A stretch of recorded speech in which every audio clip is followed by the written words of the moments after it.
Welcome to Blue Dirt, the podcast that digs deep into the foundation of commercial real estate investing. Unlike most real estate shows that focus on deal making and market trends, Blue Dirt gets into the nuts and bolts of what truly builds long-term value, the building itself. We break down how to spot deferred maintenance before it costs you, why a solid preventative maintenance program is a game changer, and how triple net leases can maximize your investment returns. We'll also explore the importance of strong landlord-tenant relationships and how they drive stability and growth in your portfolio. Whether you're a seasoned investor or just getting started, Blue Dirt gives you the practical knowledge to make smarter, more profitable decisions in commercial real estate. It's time to get your hands dirty and build value from the ground up. Let's dig in. Welcome to Blue Dirt, where even idiots can make a killing in commercial real estate. I'm Michael Carroll with SVN, Southland Commercial Real Estate, joined with... And I'm Don Redhead with Blue Commercial Properties. And today we're going to talk about executive office space. Ever since the pandemic, there was an exodus from offices. And it's kind of like a halfback situation where a lot of offices or smaller companies that may only have 1 to 3 or 4 employees, instead of renting a big office space, they're coming back saying, we're going to take a la carte spaces. It's a great way to enter back into a market. It's a lower cost, typically lower risk, a lot more common area. Very different than co-working, where you have a lot of collaborative office space. We actually own and manage how many? We currently manage 5 executive office buildings. One's kind of going away. Okay. And then we actually have one that we're bidding on currently. Yep. So, and I walked a property this morning with somebody who's buying an office building. They want to take half of it for themselves, and they were asking me about the other half for executive office space. Really? Yeah. Okay. So it's something that we do a lot of from a brokerage standpoint. As a leasing agent, there's not a lot of money for the agent, but if you find an agent that really can lean into it, because it's consistent money, it's just not a lot of money. So from a pure brokerage standpoint, that's something you got to overcome that challenge. We overcome it because we do so many of them that you make up for it with volume. Okay.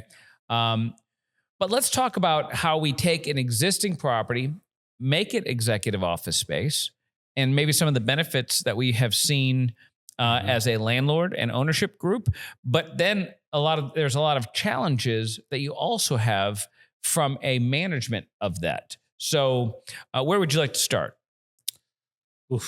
Probably the preparation of the space. What are you actually setting it up for? How should you design it? I mean, it is something that is like you said, most of the time it's an individual.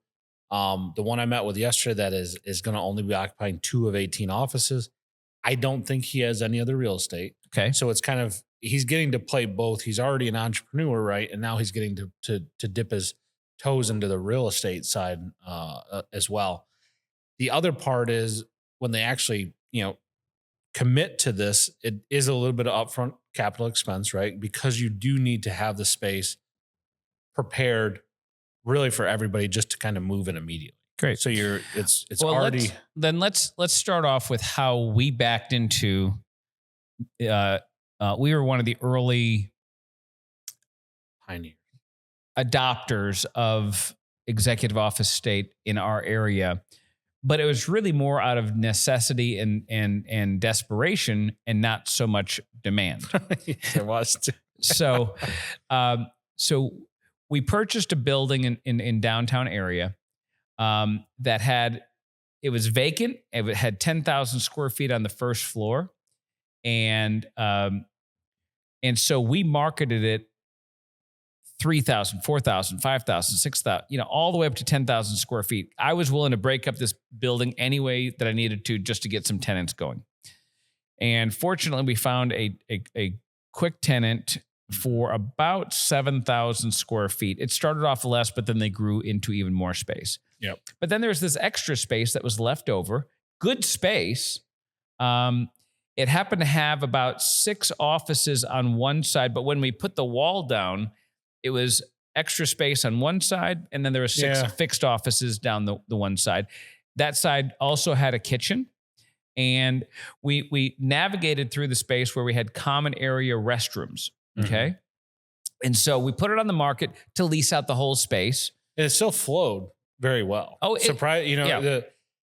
Even the open area that we're saying that's a little bit offside, whatever you would say, unbalanced. It still was fine for what we see in a lot of current especially offices. you could put in cubicles there. You could put in a reception, not reception, assistant desks. And like you said, it had its own break room. The restrooms were very natural fit. Right. The hallway was already there. Because it used to be a bank, how it was designed actually worked very well. And it didn't have a front door.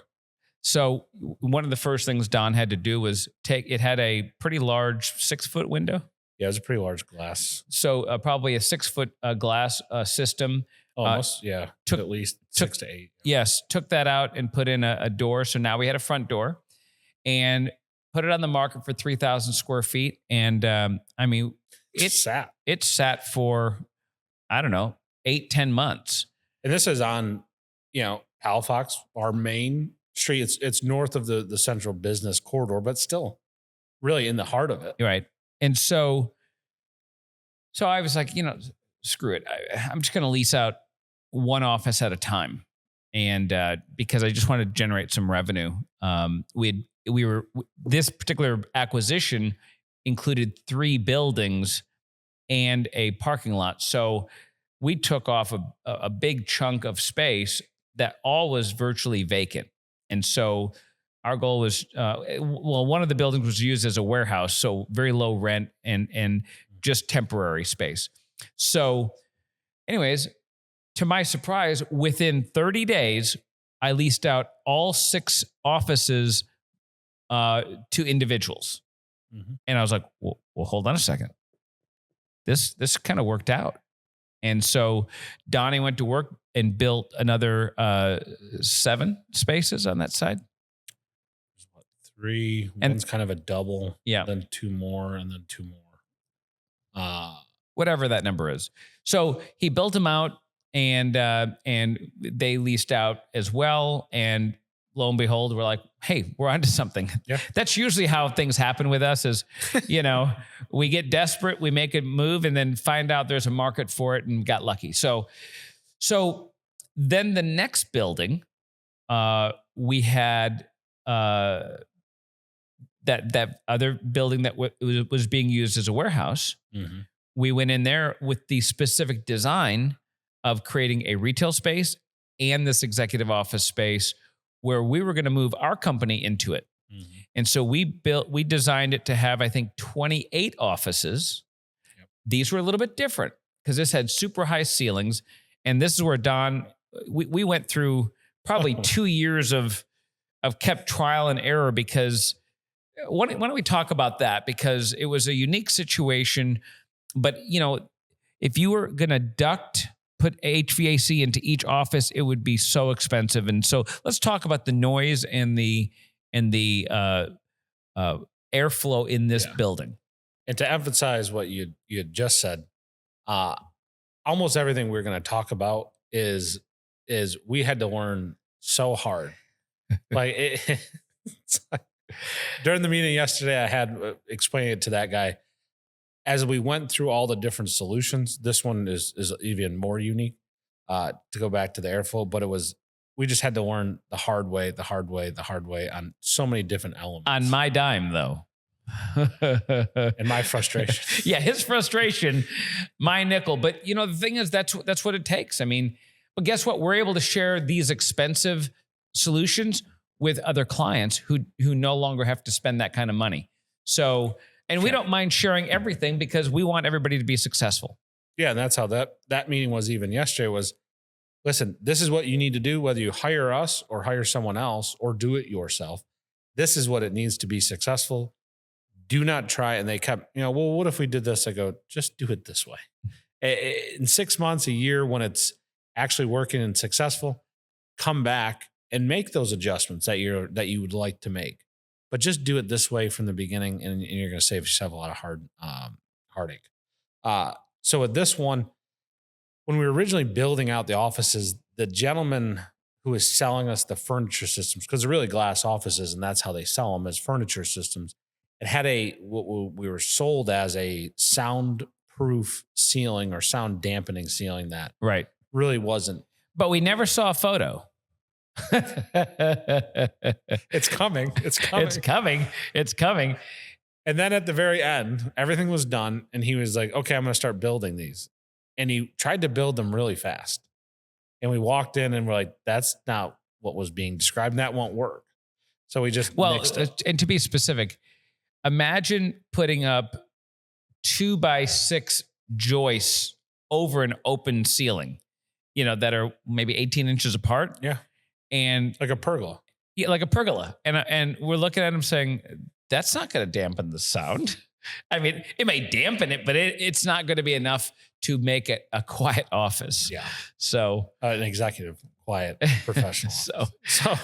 So the first iteration we ended up doing was essentially we put ceiling grids in each of the offices, because the ceilings in this building are roughly 16 feet. Right. So they're really tall. It used to be a theater, and the height of these is roughly probably 9 foot. Right. So we added ceiling grids in all of them, added, ceiling tiles, which are essentially a cardboard material, as well as translucent panels to help once again with the sound. And it's still it helped with the sound, I guess. Let me clarify. Well, and by the way, when we put the grid in, we didn't fill in all of the grids. We would start it off with maybe half, correct, or third, because then it would let air exchange. Because we needed the air to exchange and let light through, right? And so, because at this point we weren't thinking about adding light fixtures in each one, or no, they had a lamp or airflow, right? So we tried this out.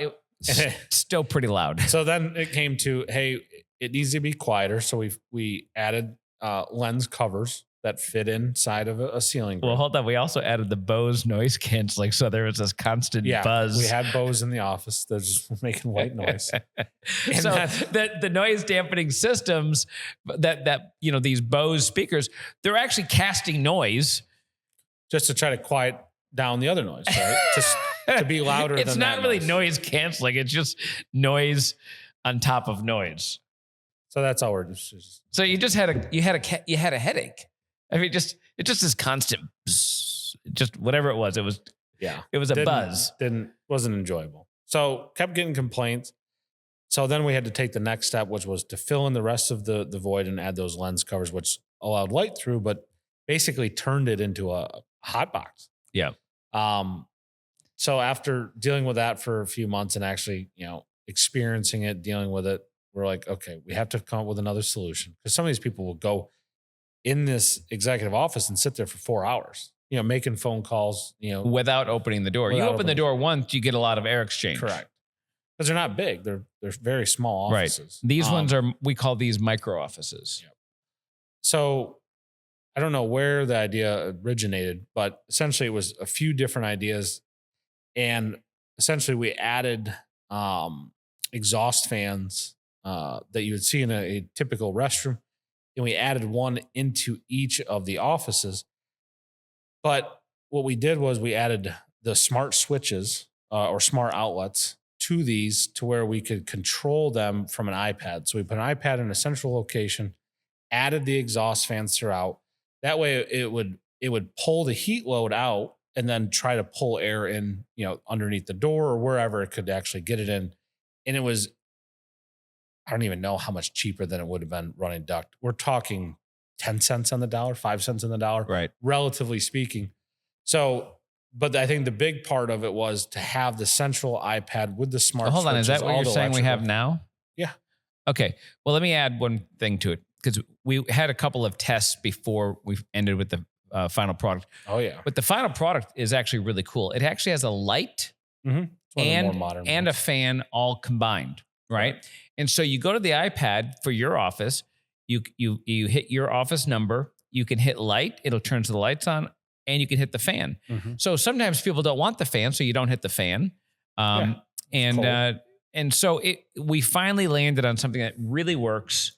And now it was, I don't know, did it take us 2 years to get this thing to work? It probably did, because of you run a sample. They go, no, no one likes it. Okay, make a modification. All right, they like this. They don't like that. You do the next one. You buy a couple variations of fans. They had some other ones that are essentially a rotating, regular circular fan. That was kind of interesting. So in the interest of time, let's kind of move this forward to financials. Oh, we don't want to talk about this the entire time. No, I don't want to this talk genius about it. idea with iPads and smart switches. It is a great idea. Just email Don and he'll give you all the information because it's pretty cool. Yeah, just call me and we'll talk about it for hours. So you want to move right to the financials or more of what you need operationally? Operationally, to manage this facility. It comes down to really a few different things, and each one is critically important in its own right. Access control is probably one of the biggest. People really do like and enjoy the fob type systems. Right. You can use your phone now. There's an expense associated with it. So that's one that you seriously want to consider. Common area cameras, just security. when access control. So what that is the ability to enter the facility without keys. Okay. Sure. So keys into the outer doors, which usually has a mag lock type situation where it's magnetically locked. You can set those on a timer, open it, unlock at 8, lock at 5. We have our rear door, which is always locked, and our front door, which is unlocked during business hours. So that's when he says access control, that's what he's referring to. And then each door has specific access control. You can use the same key fob to unlock your office door. And those are all programmable. So one person can't get in anybody else's office. And while a janitor might have full access to every fob on the property. So just want to clarify what access control system is. Yeah, good point. And part of the reason why it is important is you are going to get the phone calls that someone literally just locked their keys in their office. If you can control it from your phone, you can unlock, or at least if they have keypad numbers in the suite. The gentleman we met with yesterday, he had already had keypads on all the doors. We just recommended exterior access. That way you can also track who's coming. Typically the clientele is already a little bit more elevated because they're typically entrepreneurs. But knowing the fact of that, Michael checked in and came into the office at noon on a Saturday, and there's an issue after that, it does, it's helpful. And you can unlock it remotely. We told him, take all the keys, just give out codes. You don't want to be having to deal with that. Signage is also very important. You want to have good signage. Signage that's also easily updatable. Digital signage works really well for that. There are some cheaper applications for it. You also want to buy a TV that's specific for signage, but not. And what I mean by that is one that stays on for an extended period of time. Some of these will automatically shut off, and if you can avoid a sign-specific TV, those get very costly. The mail is always a huge management element to it. And a lot of times, because your tenants they might operate 5 different businesses out of it. So you're getting mail and you have no idea where it goes. And so sometimes it's random like that. So that part always poses a little bit of a challenge. In some of our offices, we actually lease out the reception desk. The receptionist takes care of it. I'll talk about that as a different strategy here in a second. They'll manage it. There's other ones where we physically have to stop by and manage it. That's the least desirable because you have to get there timely. Mail is important. One solution we've had a very long time used to be property manager. She owns a cleaning business now. She works as part of it. She actually goes through the mail and manages it. Whatever solution, it's just you have to find something that works, but be mindful of finding that real solution. Cleanliness, common area cleaning. We don't offer the offices to be cleaned. It's not, most people actually don't want it, surprisingly, but you do need to get a common area cleaning done and share the schedule. A lot of people will put their trash outside the door on those certain days. And by the way, we have it done twice a week. Some buildings, may want it more, maybe want it less. But we also in this case we occupy the one that we're in. It's I think 28 suites with 2 common area conference rooms, which we have a system where everybody has the ability to log on and see the conference room schedule. You can block your time using that system. We And have you can also book other ones because like you're saying we have multiple locations. You can actually book one of the other offices downtown if you need a bigger conference room. right. If you want this one's booked. You can. And in book our next world, door. it's all included. So we're not a la carting stuff like that. There might be ways to generate more revenue, but we are very a la carte. I'm sorry, we're not a la carte on all of these fees. If you lease from us, you get access to all of these spaces. One of our places has a podcast room on the north side of town. It's been fantastic. So we're leaning into technology. In fact, Don is about to install next week into our space. We had an employee that left, and so what we're thinking about replacing that person. But in addition, we're supplementing it with an iPad at the front desk that has all of the suites with the people's names or company names, could be with their photo. And so when a client or a customer comes to the front desk, it'll say, "Who do you want to see?" And you press a button. "I want to see Don Redhead," and you press his name. It automatically texts him and emails him that you're there. And so we're also leaning into some technology because listen, even when you have somebody at the front desk, they're going to go to lunch. They're going to go to the restroom. They're going to go call it sick. They're going to go to a meeting. Something's going to happen. Yeah. And so, even if they're only gone for 3 minutes, if that customer comes in during that 3-minute period of time and they're not greeted with somebody at the front desk, this helps to mitigate that. And we actually learned this system from one of our other customers. Yep. Yeah, and we're excited to implement it based on their recommendation. They've been using it for 2 or 3 years now. It's a software called Receptionist. Okay. And part of that strategy is a lot of our other offices have the reception desk, and what we'll actually do is lease that out at a discounted rate because they're still getting the value if they decide to put a person there. But there's also another value that it's really shared for the entire office building, the community there, because that person is a gatekeeper. They're the face. Even if they don't work for you, a lot of times they are. So let's pause on that. So financially, what's the difference?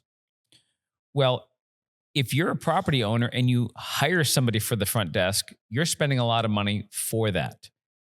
But if you rent the desk at a greatly reduced rate, you get your cake and eat it too. Your profitability goes up so significantly. And by the way, not every receptionist works out in that situation, even though we talk to them in advance and say, "Hey, just so you know, if you take this, kind of here's what's going to happen." And we have seen some that have great personalities and they thrive. We've got this one lady in one of our buildings. She is amazing. I mean, the whole place, it's her place. I mean, she really rocks it. Well, sometimes we'll get somebody that goes in, they're like, this is not working for me. There's just too many people that want to say hello and stop in. And so it's not for everybody, but financially, we do not offer paid landlord employees that work the front desk. Yep. It would be such a huge loss for us. Instead, we rent the desk out at a greatly reduced rate, maybe $200 or $300 a month. It's another seat for somebody, but instead of them paying $500, $600, $700, $800 a month for a private office, they get this. They get an employee out there for a reduced rate. And a lot of these people who accept this position, it's because they have a high velocity of clients coming into the office and they want them greeted with their person. Yeah. And the type of business that they're operating really lends itself to having that person there. They're trying to control the customer experience literally since they come through the door. There's just those types of businesses out there. And it also gives another element to almost like, hey, this is their building. So there is some small tenants that like it. It makes them seem even bigger than they are. And then there's some like that just we really need to control the interaction. Right. So yeah, we've been very fortunate. So there is some real benefit to specific tenants doing it. The other ones get to enjoy that as well.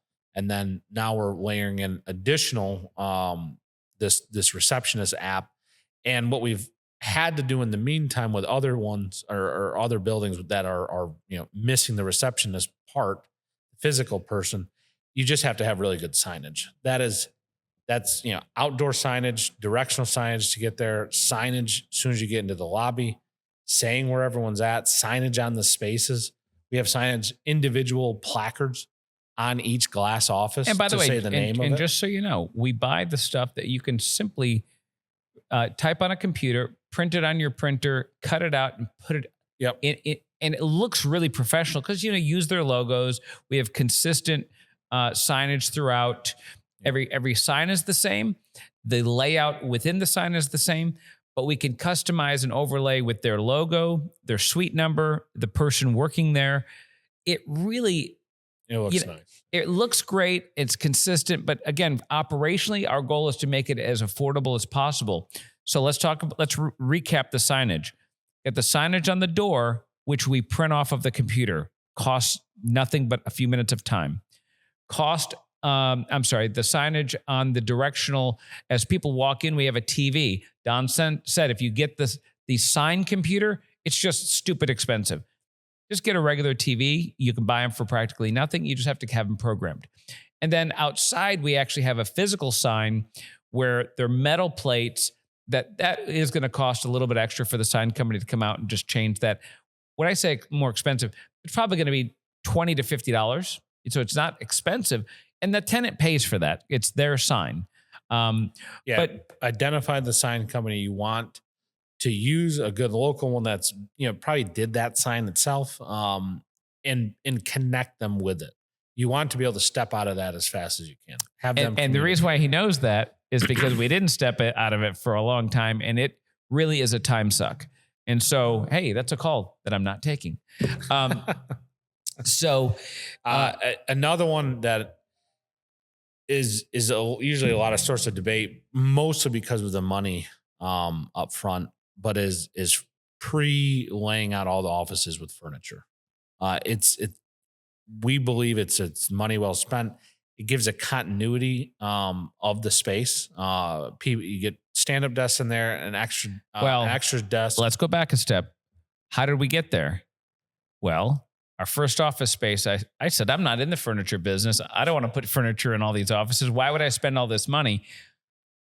Well, you have people with garage sale taste bringing in crap that really makes the whole office look bad. And so it's for that reason that they're also damaging stuff. The frequency of moving in furniture, moving out, it's hard to do, but in all honesty, if you reach out to one of the good local, here we have McAleer's, they do a great job. The furniture actually really isn't that expensive, relatively speaking, and it's going to pay dividends in the long run. And by the way, let's say you build something that has 10 units. We'll go out and spend money on 4 of them, lease those 4 up, and then go buy some more furniture, lease those up, go out and buy 4. You don't have to, if you're on a limited budget, you're not going to lease up all 10 in one day. So, just plan for it like that if you want to pay for it out of cash flow. So there's more than one way to do this, but we did it without the furniture, and that was the result. It looked horrific. And a lot of times they'll abandon it. So now you're paying or having to remove it yourself. Right. And it's not light stuff. For whatever reason. The really expensive stuff it was built a long time ago and built to last. And it comes in there. And it weighs thousands of pounds. So also, spending a little bit of extra on the common area. Don't over-engineer the kitchen. Don't make a big kitchen. Don't spend a bunch of money with creating tables and stuff like that. A simple bar, take up as little space as possible. No one ever uses it. Well, but let me tell you, where we did invest some money is in what we call a coffee bar. We got a nice espresso machine. We've got a Keurig machine, and we have a regular pot coffee, and then we have the kettle for hot water. Yeah, for got in this case we got the Smeg brand, SMEG. So meant to be a little higher quality stuff, but it has a nice look to it. And we made it. We tried making it a more coffee station area. And listen, in an office environment, people really like that. we pay for the coffee beans. We pay for, but we don't buy the Keurig. If somebody wants the Keurig, they're welcome to use it, but they bring their own pods if somebody has their own specialty scenario. But we do supply the beans for the espresso machine. One day I'll figure out how to use it. Yeah. So I use it. It looks great. I use it every day. It's fantastic. Yeah. Maybe you could show me. I can. In fact, I'll be your personal barista. After this. Yeah. Afternoon espresso. Yeah. In fact, you know what? I want one right now. Yeah, that does sound good. Because I'm dragging. It doesn't seem like it. Yeah. All right. We talked about what? Signage, receptionist, security, access control. Let's go back to common areas. So it's important to have a minimum of one, but if you can get 2 conference rooms. Now, the second conference room could be really small. What we have found is probably 80%, 90% of the meetings are 4 people or less. So it could be a small 4-person conference room. But if you can get one that's a little bit larger, 6, 8, 10 person, we actually built a new 14-person conference room for our sales meetings, and it gets used a lot. People really like it. We outfit it with, what's that TV called that you touch screen? It's smart TV. Smart TV. You can go up there. It has the special writing utensils. You obviously cast on it. It has the camera in it that when you're doing a Google Meets type meeting, it casts the meeting room, and then whoever's speaking, the camera kind of focuses in on that person. So what do we spend on that TV, Don? $2,000-3,000? Yeah, it was probably 3 to 4. 3 to 4,000. But it's Mac Daddy. I mean, it was nice, but our space was so limited. In the other conference room, we have a TV and a glass whiteboard. Right. So that's nice. The glass whiteboards are also nice. They last a lot longer. Yeah. And they look good. They look really sharp. So the common areas is what's going to sell your space, because that's where clients are going to meet. That's where the tenants are going to meet their clients. And so you really want them to feel good. And then if you have a good address, good location, if you're looking to build something so we had one on the north side of town. I did not know how it was going to do. I sold the building to a client. It had a lot of rooms. They needed their space. I explained to them what we did downtown. They loved the idea. And, listen, I was honest with them. I said, I've never done something up here with executive office. I have no idea how it's going to work. It may fall flat on its face. They made it Mac Daddy. And I'll be darned if we didn't get that whole thing leased up. And it's been leased up. Now, it has, let's say, 25 offices. There's always going to be 3 to 5 offices vacant. Okay. But the difference is financially, well, first of all, in some respects, it's lower risk because you have a lot more tenants in place, right? A lot of tenants only take 1 office, 2 offices. Don has, I think, 5 offices. We have maybe 5 offices, 6. Too. So you have a lot of different tenants in tow. The price per square foot it sounds high because you're not including the common area. So if you include the common area, I mean, your office might only be 100 square feet and you're charging, $70 a square foot, but the market's only 30. Well, it's really not $70 a square foot. You're really, when you start adding all the common area and what they actually have access to, that load factor is going to drop that price probably from 70 to, let's say, 45. Still higher than the market price of 30, okay? But these are also full service rates. Full service meaning it includes property tax, insurance, maintenance, janitorial, and utilities, okay, in our case. So, but if a market is $30 full service and you're getting 45, that's great. Just know, though, the reason why you need to get that extra money is the turnover is greater, so you're never going to be 100% full all the time. And the other thing is the management is a lot more intensive. And Don, you can talk about that, the number of calls and the number of challenges that you have maybe over a regular office building. Yeah, it really comes from they've actually gone down substantially if you do all the things I just said. So if you don't do those, if you try to ignore the mail, if you do not put up good signage, if you do not use access control, if you do not have cameras in the car, if you don't do all these extra things, you're going to get a lot of phone calls. We actually now get so many less calls. It's actually quite impressive. Getting it up and running always poses a little bit of a challenge. But using all the tactics I talked about, it's actually makes it that much simpler on you.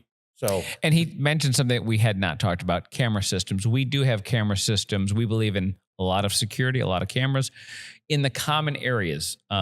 So hallways, entrances, outside parking lots, out in front. Certainly not in the offices, not in any of the private areas like restrooms or anything like that, but certainly the common areas. Why? Knock on wood, we've never had an issue of theft or anything like that in any of our properties. Partially, I think, I don't really know why. I think your business people are not, they don't care what's in your office. You know what I mean? They care about coming to work, getting their work done, trying to make a living. And so most people are honest. We've just been very fortunate. Yep. But in the event we had an issue, we've got cameras everywhere and we're going to catch you. So that's number one. Number two. And it goes to access control, right? You use your fob, even if you put on a mask and you scan the fob, we know who it was.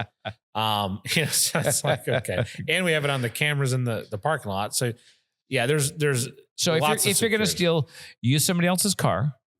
Yep. Beat up your neighbor, take their fob. A lot of ideas if you want to steal. Yeah. Where we do have an issue though is we also created a service suite where people who are in different service industries, whether it's a stylist, a nail salon, a tattoo artist, massage therapy, there's a demand for it, but that psychology seems to be a lot more challenging, a lot more, what would you say? You certainly get a heck of a lot more calls. And by the way, our default rate is significantly higher with our service providers than our office tenants. Yeah, I think you can get most of the people in the service suites are going to have a customer facing business with them coming into the space. They are not in their professional kind of environment, making phone calls, doing business in that sense. Not to say these other executive offices don't have a customer facing side. It's just significantly less. And I don't know, maybe the site, like you said, psychology. Either way, and we're really talking percentages, right? Because if only 1 out of 10 was bad, that's one more than our office person. You know what I mean? So it's not like 10 out of 10 are a problem, but we're just talking about how much more frequent calls and challenges are in that part of our business compared to the traditional office setting. So just something to note, And by the way, if you do those types of service suites, those are much more plumbing intensive, a lot more hand sinks, a lot more hair traps, just a much more. So a lot of spaces don't lend themselves well to service suites. But just know that that they can be good too financially, but they do come with their own challenges management wise. Yeah, the last thing we didn't touch on was internet. Obviously it's going to be a landlord expense shared throughout all of the tenants in the space. I recommend just go ahead and get the fiber. Nowadays it's really not any more expensive, and it's something that a lot of people like to hear. You have fiber. You are going to have to find a local tech support organization that you have to partner with. All of them we have a managed Wi-Fi setup, because what you are going to have, unless you want to have data drops in each of the offices where people can hardwire into, most people don't want to do that. In this type of environment, there's a place for that. Coming in and just using the Wi-Fi is what most, almost all of our tenants do. And the managed Wi-Fi service will actually, as part of the service every month, they help new tenants get set up in their own private silo. So it's a secure setup for each of the users, but it's it isn't a cost that you're going to have to incur, and it's something that you really have to do. Yeah. And let me lean into that a little bit as well. Number one, whoever you pick, because you're going to have a data room, only allow that one company into that data room. Each tenant you bring on, they're going to know somebody who they want to use, and you have got to say no, because what's going to happen is their person's going to come in, they're going to mess around with the wiring, something's going to happen somewhere else, and then you're going to get this, where everybody's blaming somebody else. No, my guy didn't do it.